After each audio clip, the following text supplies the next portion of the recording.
Radhi's never let me define my self-worth based on my success. So when I first started to experience success, Radhi didn't celebrate it in the way I wanted her to.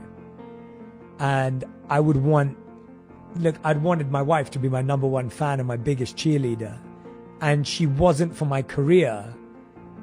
But I had to realize if I skewed my perspective, she was for who I was.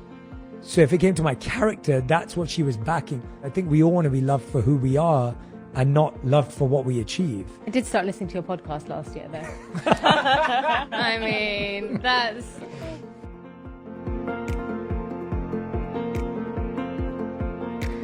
Welcome to the My Legacy podcast, where we explore what it truly means to create a living legacy through our actions, our choices, and the way we show up for others every day.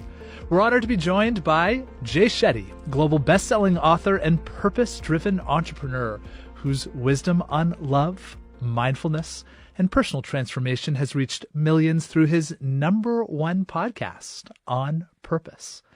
Now, of course, what makes the My Legacy podcast unique is we don't just hear from extraordinary individuals. We hear from their life partners, their friends, the people who know them best.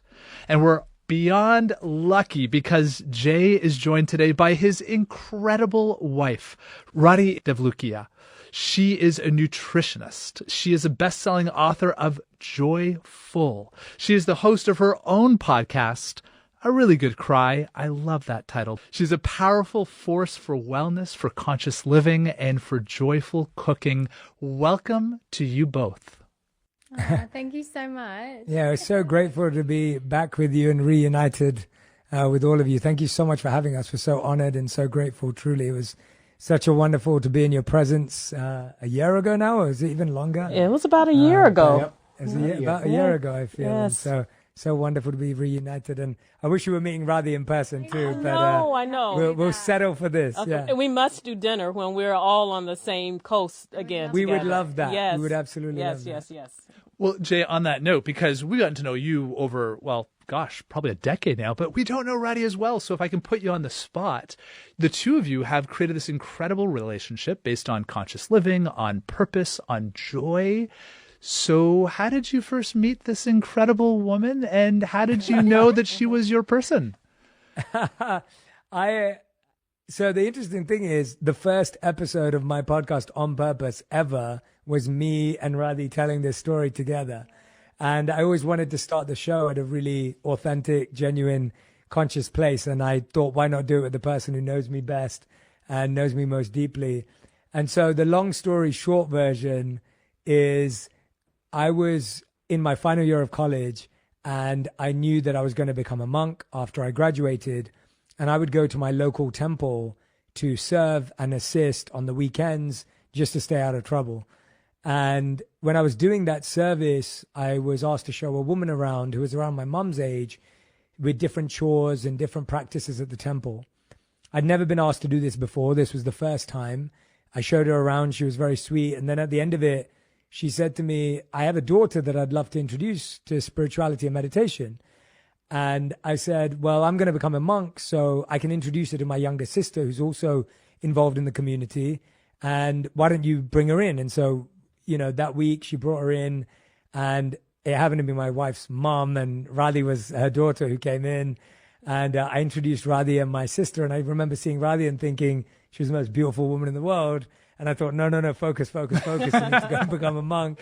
And so I kind of shut it out. And then when I came back from the monastery, Radhi and my sister had become best friends. And so my sister was our matchmaker. So that's how we met.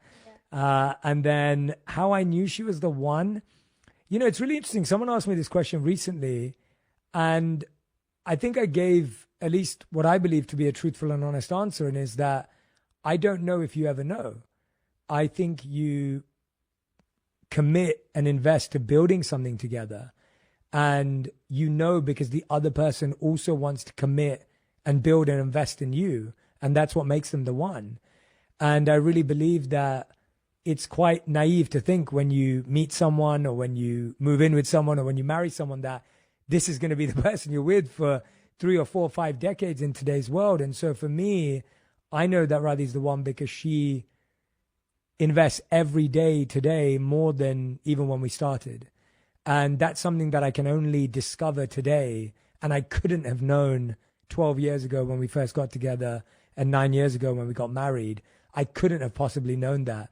And so I hope that frees people up from this pressure and expectation that I've got to find this person on day one and know that they're going to be perfect and the person, when I probably would have said that 12 years ago if you asked me, like I found the one, I know it. Now when I look back, I'm like, no, I'm lucky she's proved me right, but she very easily could have proved me wrong. And so I'm very grateful that she's, stood by me through so many ups and downs and so many incredible journeys that we've been on. So Radhi, I'm very, very curious. So you're at a temple and you see this wonderful human being that was training to be a monk. At what was going through your mind when you first met him? That's a really good question. He was in white robes at the time, weren't you? Yeah, he was training to be a monk. He was in white robes. He knew my mom. It was like a very odd situation. My mom was introducing us. And so when I saw him, it was interesting because he had like tattoos in monk clothes. Was a very like well-spoken person, where normally in my mind a monk was someone who was from India, and I, usually would have to speak to them in another language. And so it was kind of changing a lot of narratives in my mind of what I expected to see when my mom was like, oh, I want to introduce you to this monk. So I think I was readjusting to my expectations. And then, I started going to his classes and hearing him speak about spirituality. And honestly, I think I fell in awe of him through watching him in those spaces and in the community. And I ended up being an observer of him rather than a friend at the beginning, because we didn't really have a friendship or a relationship at all when we first met. So it was quite nice seeing him in his own environment doing something that he loved. And so at first it was almost like he felt like a teacher and a guide more than he felt like someone that I was thinking I could be with. But then when I became friends with his sister and she kept telling me all these amazing things about him, I was like, oh, he's so sweet. And they have the sweetest relationship. He is like a father figure to her, and she loves him so much. And I thought, well, someone who's got that relationship with their sister, and usually your sibling has the best and worst things to say about you, and she just loved him so much. And so there was moments where, I kept saying to her, I was like, I think I really like your brother. And she was like, you can't. He's going to be a monk for the rest of his life. You better leave him alone. She was like, I need you to leave him alone, please. Leave him alone. Yeah, please. I'm just telling you, he wants to be a monk forever. So, I kind of gave up on that idea. And so as soon as he came out from being a monk and we got to know each other, we both just realized how right we ended up being about each other, as he said. And it was a nice surprise because it could have gone both ways, I love that you said fell in awe rather than fell in love. I don't think I've ever really heard that way. That's a beautiful, it is. Yes, it you is. fell in awe. Well, the one thing she left out was that she usually tells a bit of like, you didn't clarify that actually when we first met, you just didn't notice me and didn't recognize, Yeah. Well, no, I did notice you. I just wasn't like, it wasn't like my mum saying, hey, here's someone for you to meet in that way. It was, No. But it was, hey, here's a monk. You Here's a better monk. learn from him. Yeah. Here's a monk. Yeah. Every great journey begins with the foundation that we come from. The people who raised us, those who, sowed into us, the people who believed in us. So, Jay, who were the most influential people in your life, in your childhood, and what would you say are some of the biggest lessons that they passed on to you? That's such an interesting question. I feel I was very, very fortunate that the most influential people in my life became people I discovered through autobiographies and biographies. So, and that's because I think I was the eldest and I kind of was a bit rebellious. So I didn't really fit in, and I don't think I was getting that much great advice from my family or extended family. And I fell in love with, I think I mentioned this to you when we first met. I fell in love with the writings of Dr. Martin Luther King. I fell in love with Malcolm X. I fell in love with Dwayne "The Rock" Johnson and David Beckham. So my reading spectrum was fairly wide. But I was reading the biographies and autobiographies and writings of all of these individuals. And so there were pop culture icons like David Beckham and Dwayne "The Rock" Johnson, and then these incredible historical figures to me in Martin Luther King and in Malcolm X. And that really, truly became the basis of the advice in my life. I really, really believed that I associated with these people through their writing. I really believed that they became my wise advisors. They became my board of directors. And they became the people that I turned to in times of difficulty because they'd been through so much more than I'd ever even have to fathom going through. And so there felt to be an incredible strength in that. And I think because my dad was fairly aloof and disconnected from me when I was young, it really gave me a freedom to look for that. And now I look back, and I didn't know this then, but I assume I was looking for male role models at the time or people that I could hold on to. So it's no surprise that all the books I was reading were men. And at the same time, my monk teachers, who I really do see as father figures to me as well, have become incredible pillars in my life. And I'm really grateful to my dad for that. You know, I think a lot of people may feel that if their parents are slightly disconnected or aloof, it can be a bad thing. For me, it was great. I got to become the man I wanted to be. I got to build an image of who I wanted to be. And I got to choose the people that I really aspired to learn from and gain insight from. And so those individuals, whether it was reading about how David Beckham on a Friday night would tie a car tire in the top hand corner of a goalpost and practice taking free kicks while all his friends were out drinking and partying and all the rest of it, or whether he was talking about Dwayne "The Rock" Johnson's challenges with depression and finding himself, or whether, of course, it was the incredible work of Martin Luther King and Malcolm X. It was just fascinating to gain insight from what I believe to be some of the most powerful, incredible, and beautiful people who've walked the earth. That's so amazing. And it resonates so deeply with me because you all know how much I love reading. Yes. I love reading. And I don't know if we talked about this, Jay, when we were together, but when I was a little girl in elementary school, I spent a lot of time in the library of my school, and I went through almost the entire autobiography and biography section of my school. I got special awards for that. So I really resonate with that, like, you know, taking bits and pieces of, I always found inspiration in people's stories. Well, we can testify to this because you two haven't, I don't think, yet been to the King's house. We got to make this happen, though. But you've got the most amazing shoe closet that's full of books. Your shoe closet is full of books. I love it. I love it. Yes. Not just the shoe closet. It's everywhere. So you just kind of walk in and you garner knowledge. You don't even have to open. Although Martin hates traveling with me and with my book bag. I don't hate it. It's just a heavy lift. There you go. That's so true. When we moved to New York 9 years ago, I had I only had like two suitcases with me. And one of them was full of clothes and things like that, and the other one was completely full of books. Yes, and that's how we traveled. And I was like, no, I can't leave these behind. And I'm still into physical books. I'm not a fan of digital books at all. You and I both. And Radhi, you said that your family's journey from being refugees to building a new life shaped the way that you see the world. What lesson from your upbringing would you say continues to guide you today? So many things. My grandma was born and raised in India and then moved to Uganda when she got married to my granddad. And from there, she then became a refugee when she came into Scotland with absolutely nothing. They couldn't bring anything with them. And it was so interesting because even from the moment that I feel like my first memory of my grandma has been, she has spent her whole life just in service to family, to community. Whether it was in the refugee camp, she was one of the first people to start cooking in the kitchen for the community because they weren't used to eating the food from the UK. They wanted to eat food that was part of their culture. And so my grandma got in the kitchen and she was cooking for everyone. Even when she had nothing, she was still doing things for other people. And so I think that's been a thread of all I've seen her do. And not ever have I seen a moment of resentment through doing it.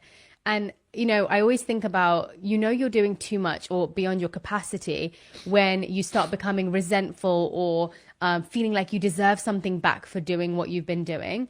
But my grandma, I've never seen, she's 91 now, and she is still the most joyful, content, like self-content human that I've met. And I honestly think it's because she gave with zero expectation throughout her life. And certain situations put her into a moment where she had to do that, whether she wanted to or not, but it became part of her. And so I think that watching her has made me want to do the same for people around me. And, also her deep spiritual practice. Like, my grandma speaks to God more than she speaks to humans. And I don't say that lightly. She spends more hours of her day in prayer, speaking to God, than she does actually interacting with humans, at least for the past 10 years that I've seen. She wakes up in the morning at 3:30 in the morning. She's praying till 9 a.m. She's then back in prayer by 2 p.m. till 3 o'clock, back in prayer again from 6 p.m.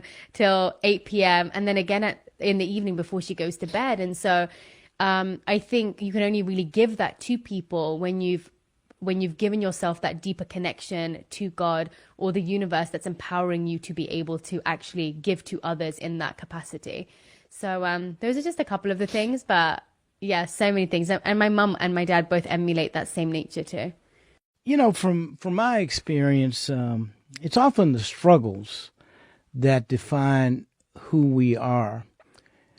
Many times we know the glory, but we don't necessarily know the story of the individual. So, Jay, can you share or take us back to one of the toughest moments in your journey and what ultimately it taught you? It's so interesting, isn't it, when you're asked to think about a tough moment in your life, you almost just see it as your life. And so you don't, I don't know, I never grew up. I only recognized when I got older and I spoke to people about experiences I went through that they were tough, because up until that point, they were just my life and they just felt normal. And you kind of assume everyone's going through those things. And so I think we all walk around thinking that everyone should understand us because they went through the same thing. And the truth is we don't understand each other because we went through very different things.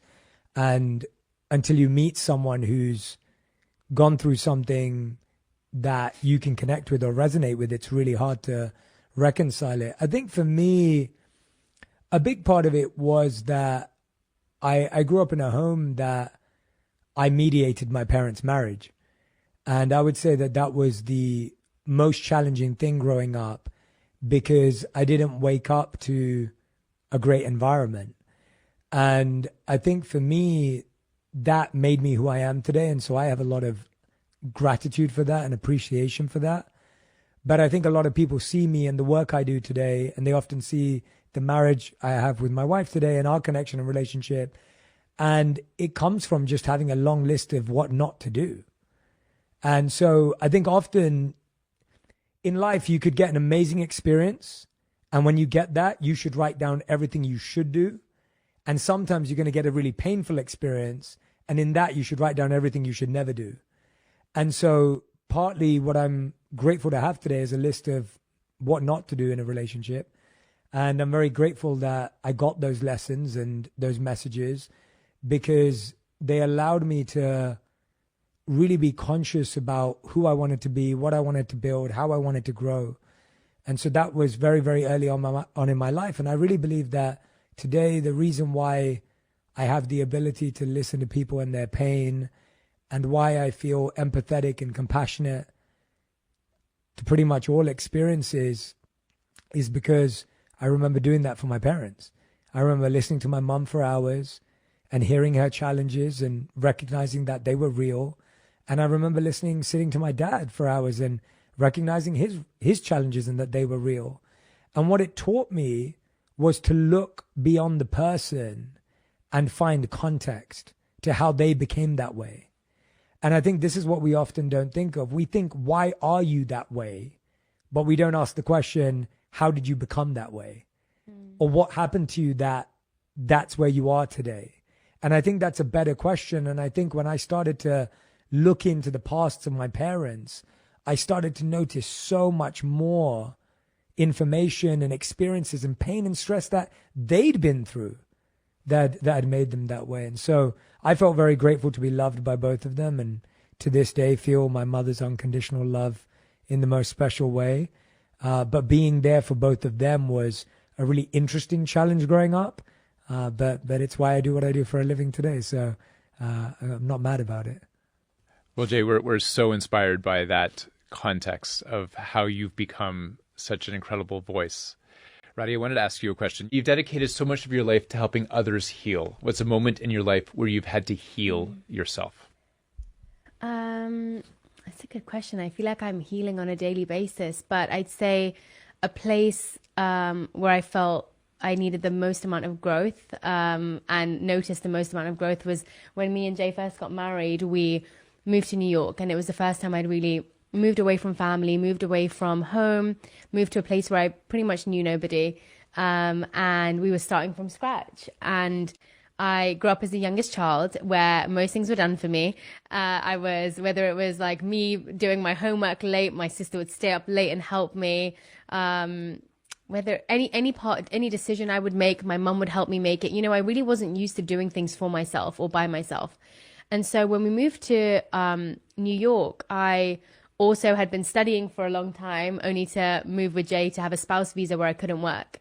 And so I found myself in a weird position of just feeling lost and having to get to know myself in ways that I never had before. I was able to hide behind the work I did or my family or the community I was part of. And all of that was kind of stripped away from me to only come to realize I absolutely did not know myself at all. I didn't know how to choose colors of things that I liked. I didn't know how to make decisions for myself. I didn't know whether I wanted something or didn't. And so it became this journey of just starting to learn about who I actually was.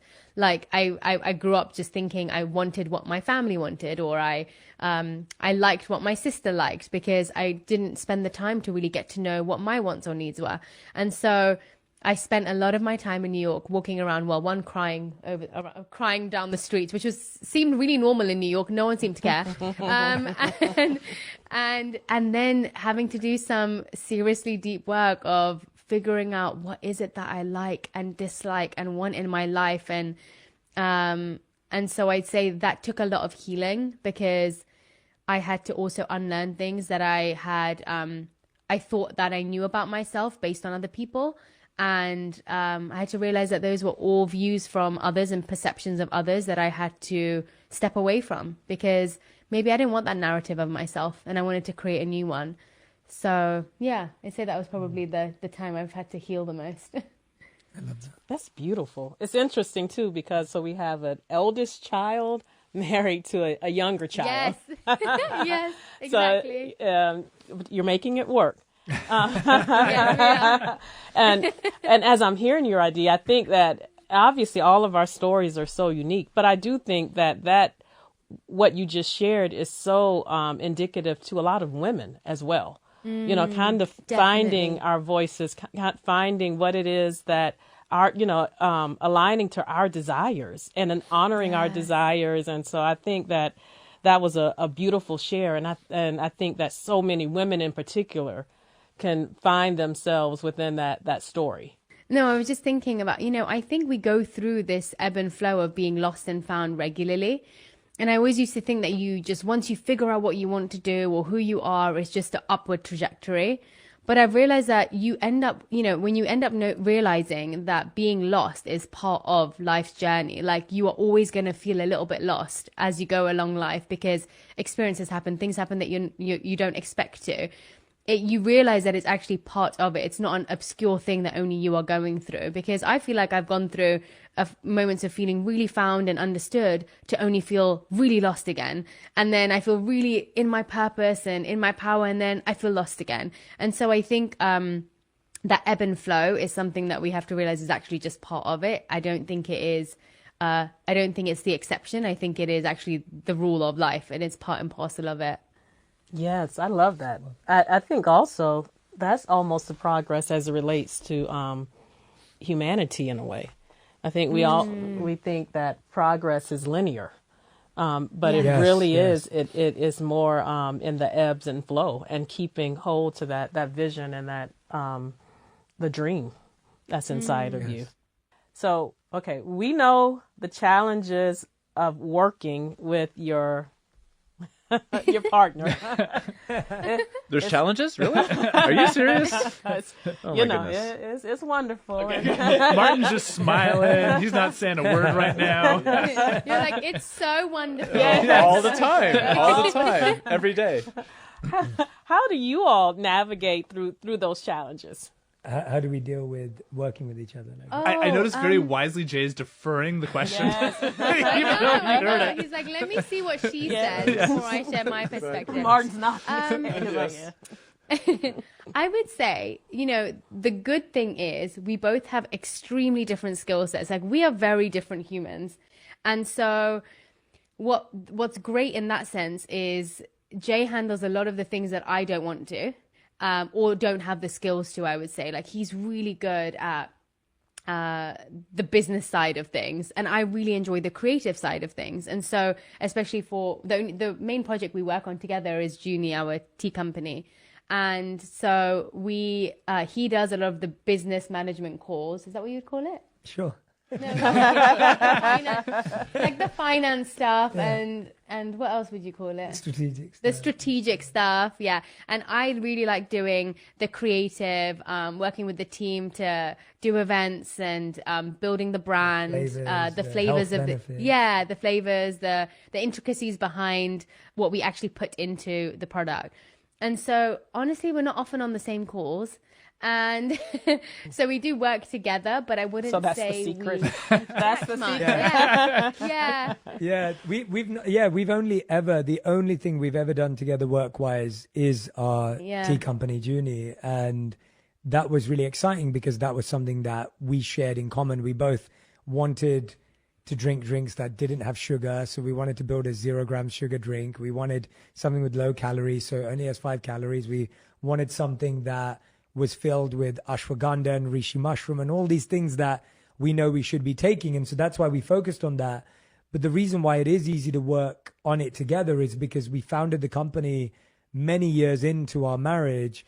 And I think by then we have a good understanding of each other's strengths and weaknesses, and we have a lot of trust. So I know if Radhi's on a call about flavor profiles, I know she understands flavor profiles far better than I ever would. My palate is really basic. Right? Before I met her, I had no idea what any of these incredible herbs and plant extracts and adaptogens are. And so her level of knowledge in that field is something I can trust. It's something I would back. It's something I feel very confident in. And thankfully, she feels that way about me and my strengths. And so I think that's why it works for us. I don't think I could.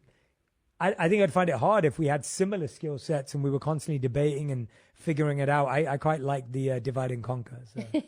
It works well. Well, we love your tea company. We love your tea brand. Jay, in your international best-selling book, 8 Rules of Love, you talk about what it takes to nurture a relationship. Can you give us 1 or 2 of your top suggestions on how you can continuously strengthen bonds between couples?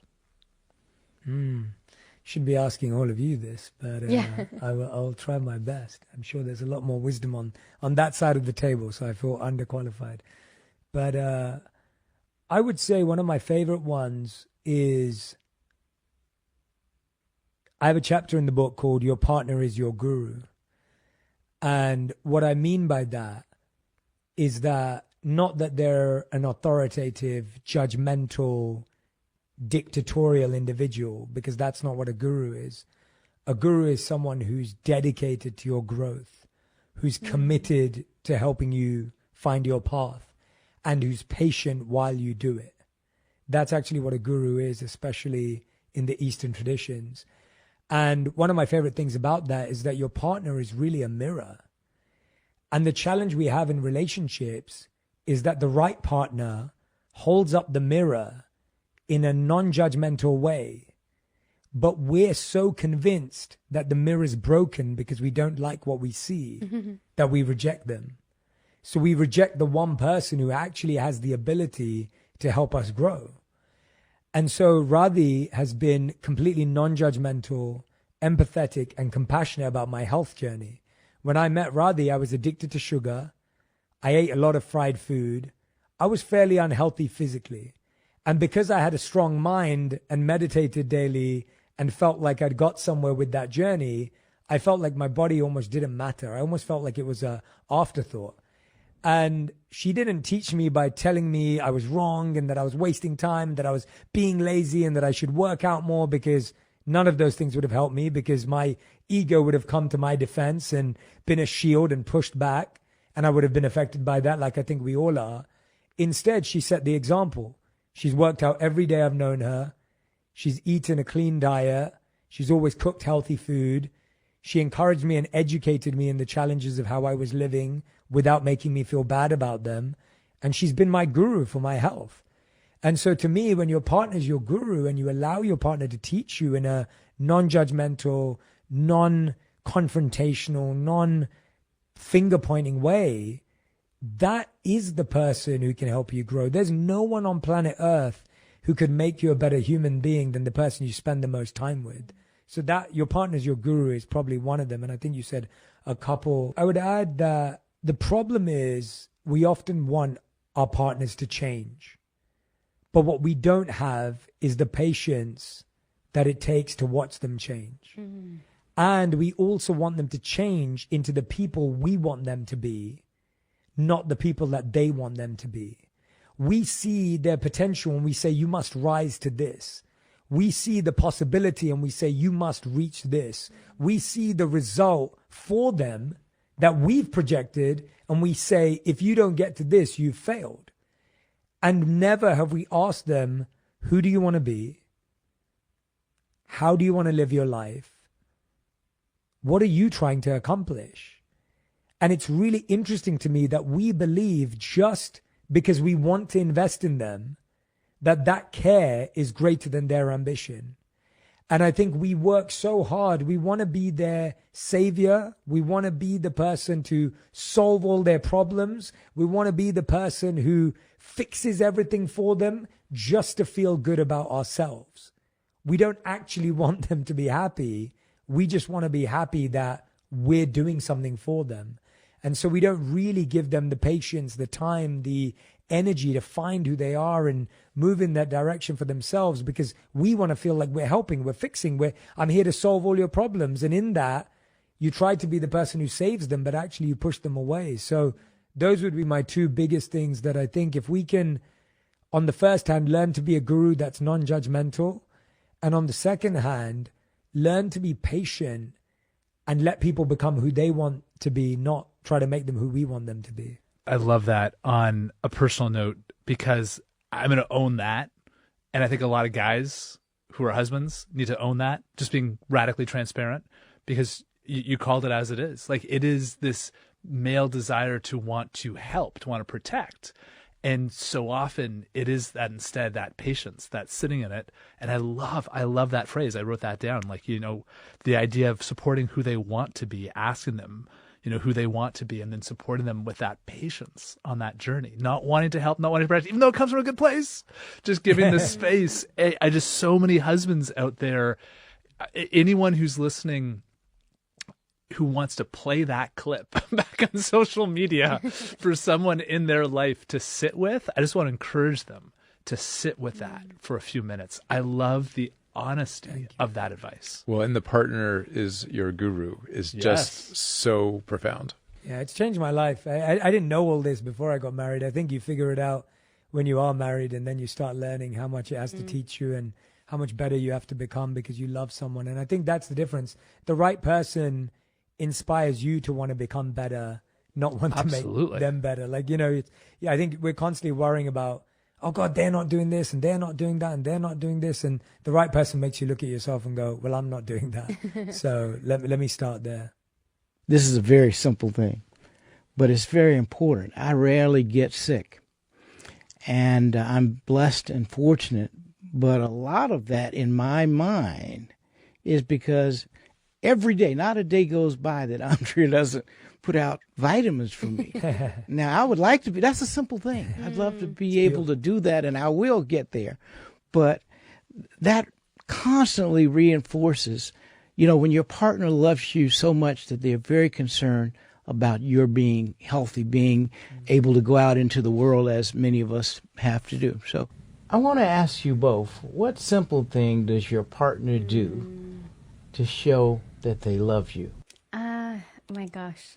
Jay's a very expressive person, but it's not just the words that he uses. Like, he is someone who will verbally check in and be like, what can I do to make you happier? Is there any way I can help you? And he says that to me on a regular basis. So I think one part of it is being vocal about how you want to be there for your partner, which I actually wasn't very good at, and I'm still getting better at, to actually vocalize it.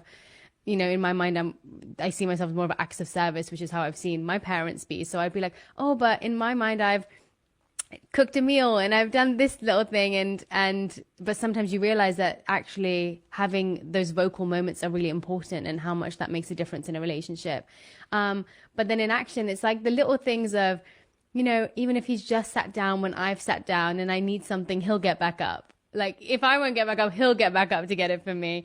Or if I am feeling... I hate that one. I know, you still do it.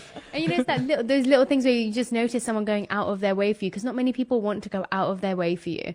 And then another one is whenever I'm I'm quite an emotional person, and whenever he feels my energy is a little bit off, he'll always, no matter what he's got going on, he'll always make space and time to just check in and be like, do you need help with anything? Can I sit with you? I can work through, whether it's a work thing, whether it's a family thing.